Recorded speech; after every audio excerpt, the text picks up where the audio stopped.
కొమరంభీం జిల్లా కాగజ్ నగర్ మున్సిపల్ కార్యాలయంలో sub collector శ్రద్ధా శుక్లా ఆధ్వర్యంలో ఆల్ పార్టీ సమావేశం జరిగింది. కాగజ్ నగర్ మున్సిపల్ ఓటర్ల జాబితా తప్పుల తడగ్గా ఉందని ఆగ్రహం వ్యక్తం చేశారు కౌన్సిలర్లు. దీంతో సమావేశం రసాభాస్గా మారింది. ఓటర్ల జాబితాలో తండ్రి పేరు లేకపోవడంపై అభ్యంతరం వ్యక్తం చేశారు. ఎన్నికల ఇబ్బందులు ఏర్పడతాయని కౌన్సిలర్లు ఇతర ప్రాంతాల్లో నివాసం ఉంటున్న వారి పేర్లు కాగజ్ నగర్ ఓటర్ల జాబితాలో ఉండడాన్ని తప్పుపట్టారు.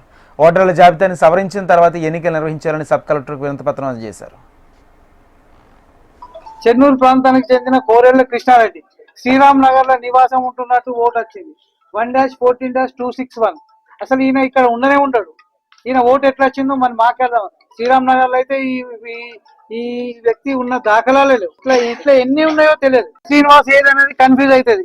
ప్రతి వార్డులో ఈ పోయినసారి అసెంబ్లీకి సంబంధించిన దాంట్లో ఎంపీ ఎలక్షన్ కి సంబంధించిన దాంట్లో మాత్రం ప్రతి దాంట్లో తండ్రి పేరు భర్త పేర్లు ఉండే. ఇప్పుడు ఈ మున్సిపాలిటీకి సంబంధించిన దాంట్లో ఎందుకు లేదో అర్థం కావటం లేదు. దీని విషయం మేము సబ్ కలెక్టర్ గారికి మీటింగ్ లో తెలియజేయడం జరిగింది. పరిశీలిస్తా కానీ సాధ్యం కాదు అని చెప్పడం జరిగింది. వేరే వార్డుల ఓటర్లు మాత్రం ఏ వాడి ఆ వార్డుకు మాత్రం పొందుపరుస్తామని చెప్పడం జరిగింది.